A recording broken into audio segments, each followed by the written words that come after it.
Unit 5, Lesson 9, Materials and Methods of Wall Painting. Wall painting could be divided into two forms. One is the fresco painting and another is the wall painting, which we call mural painting today. When we talk of fresco painting, it has emerged from the word fresh. Fresh, when the wall is very fresh, when we have just prepared the plaster of the wall, then when it is fresh, the wall is being painted with the pigment, which does not have gum as a binder. No, you don't mix any gum with the pigment. You directly paint with the mineral colors, earth colors, and the color penetrates into the wall because it is wet. Since it is wet, the color goes inside and makes a thick layer of the pigment. So after it dries, it becomes very strong and it does not fade within the short period of time. It goes for a longer period. So fresco has been very common in India, as well as fresco was very common in the Italy also, in the Western world.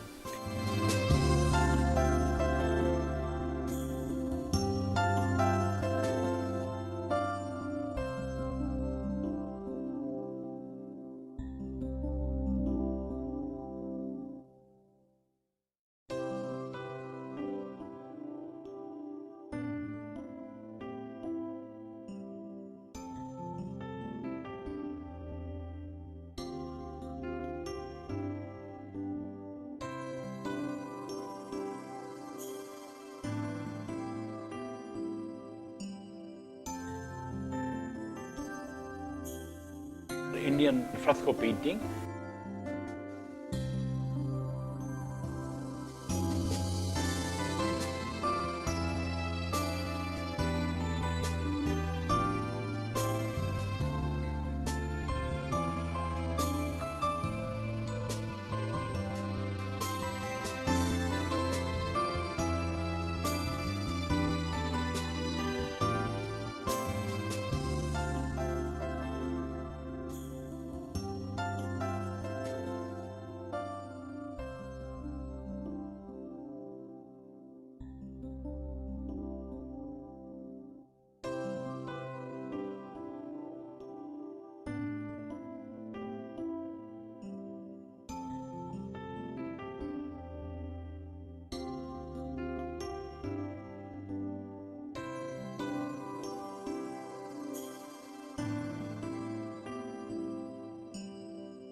In Italy, there were two kinds of frescoes. One was stucco, another was buono.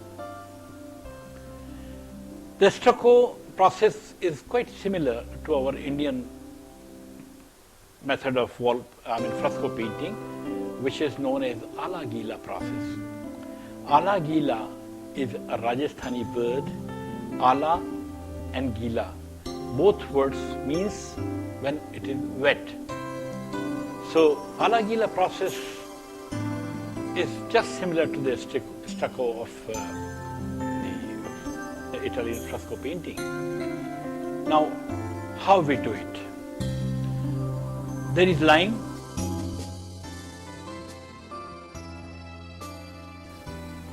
then lime dust, marble dust, gum, sand, the yellow part of egg, the natural colors or natural dyes. we have natural dyes like Neil. Now, Neil was grown in Afghanistan or in the distant part of Persia, etc. So it was imported from that side, it came. So is the mercury oxide, the sindoor, that has been borrowed from the other areas of Persia, etc.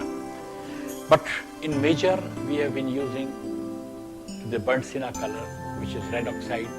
We have been using khadiya, which is white gypsum. Then we have been using black, the kajal, the black powder. Out of burning the lamps, we prepare this black color. Similarly, we use yellow color, yellow oxide. Then there are few processes of preparing few colors also. For example, there is one yellow, chrome yellow color, which is known as pyawdi. Now, there is a very long process of preparing pyawdi. A cow is fed with mango leaves when, in the March and end of March, in the beginning of March, we have the new leaves on the mango leaves. These new leaves are being picked up and it is being fed to the cow. And they put a layer of yellow clay on a cloth, and this cloth is being put on a pot. And the urine of the cow is being taken next day onto it, and it passes through yellow clay into the pot. And that pot later on is that urine is being boiled, and they boil it to the extent that it turns into a solid, and then it is left to dry. That is the pyawdi process. It's a very tedious process because in most of the times the urine gets spoiled and you don't get the color of your intensity. But there were masters who did it. You see, in mineral colors, then we have one kind of colors, mineral colors, we have red oxide, yellow oxide, etc., and gypsum, etc. But then we have stone colors also. There are 6-7 kinds of stones through which we get red, we get green, we get yellow. So these stones are equally important. This color is a stone color which is known as mudra siddhi. It gives a tone of almost near yellow ochre, mainly used in the faces and hands of the human figures. This is, in English we call this a stone mention stone, but in Hindi we call it narangi bhata. This is again a very hard stone which is being rubbed on the ground with little drops of water, and when the color dries, it is ready to use. This is a singraf stone, and artists call it hinglu. This is almost rose madar kind of color, which is again a stone color, and artists employs a similar process of grinding it. This color is known as hartal, again a stone color, which gives you chrome yellow color.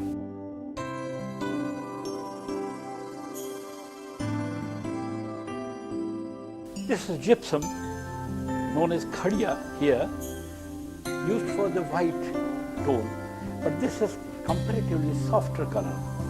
This is rubbed very easily. One has not to work very hard like stone colors. This is Neil, which we call in English indigo.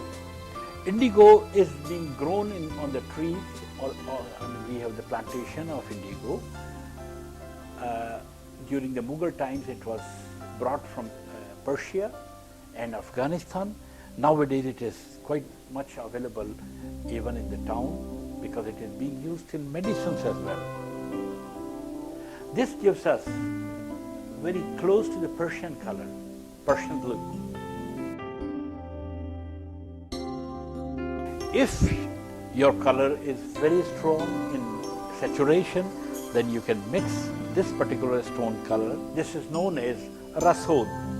Rasod is being blended with the water after rubbing it, and then it could be applied on the painting to dull the colors, to reduce the hue of the color. And there is a very, very tedious process of preparing these stone colors. You take the stone, rub it on the stone for a few days, and the liquid that passes there, and it is a very slow process. You have to rub it very slowly, you can't make hurry. Stone is really hard, and you go on rubbing it with few drops of water, and then the liquid passes. Then you have to dry it. Then again you have to rub it with another stone. Then you filter it a few times, and the color is prepared. So that is the process of preparing the stone colors. Then there are tools.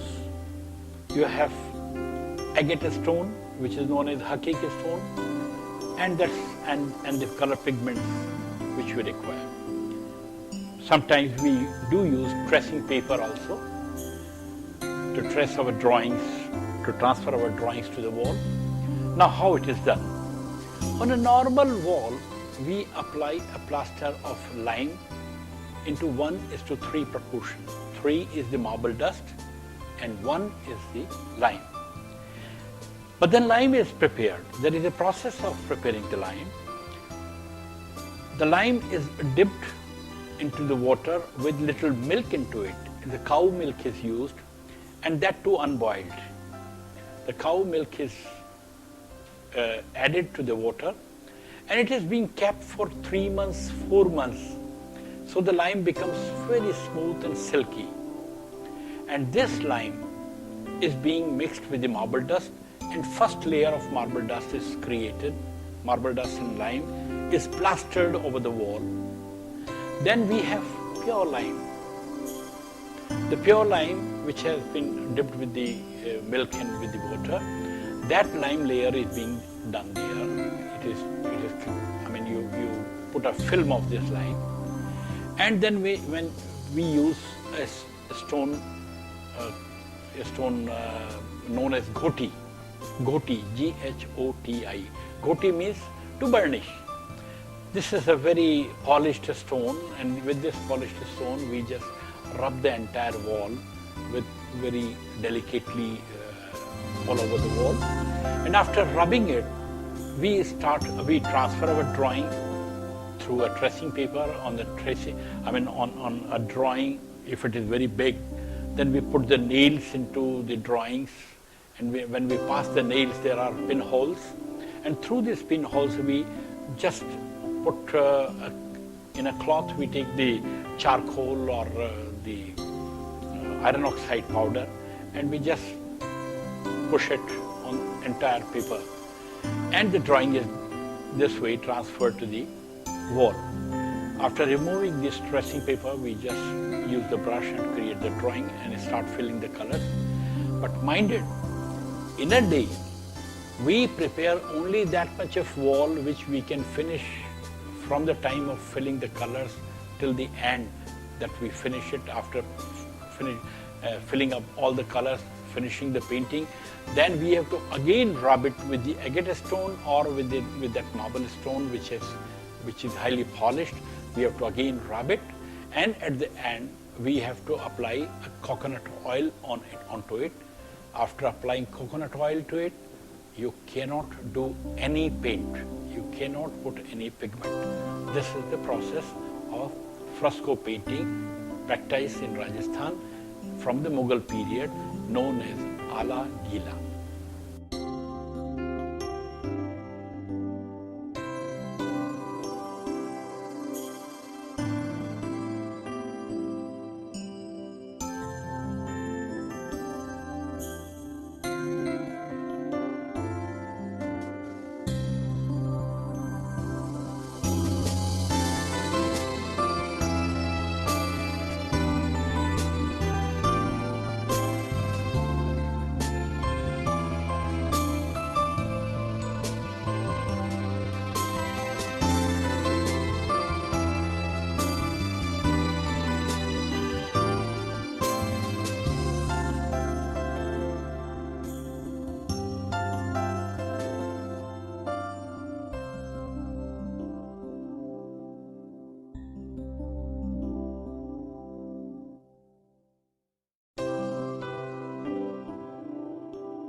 tempera painting.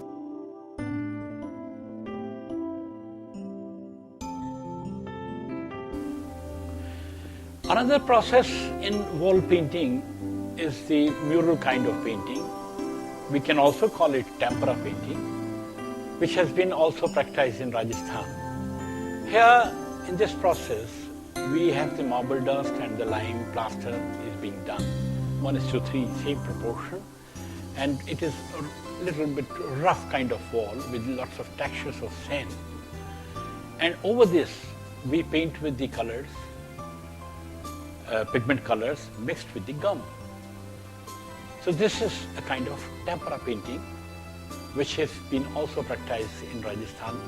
Lots of Havelis have been painted, especially the Shekhawati area. Most of the frescoes have been painted in this tempera process.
The egg tempera process.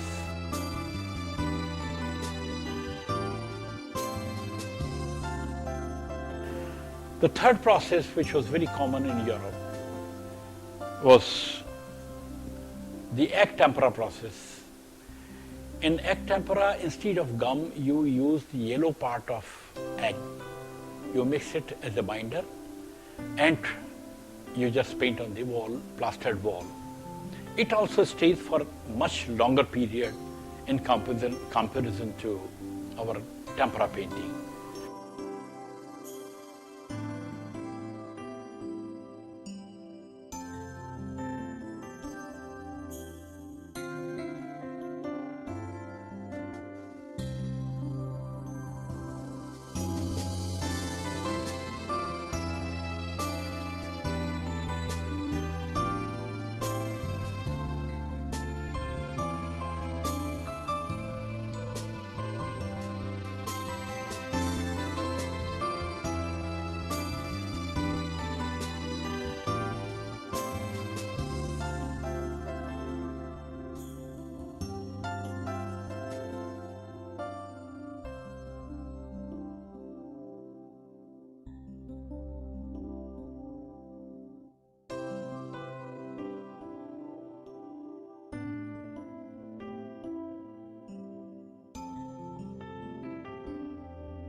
fresco and stucco paintings have the long life, that has the very, very long life.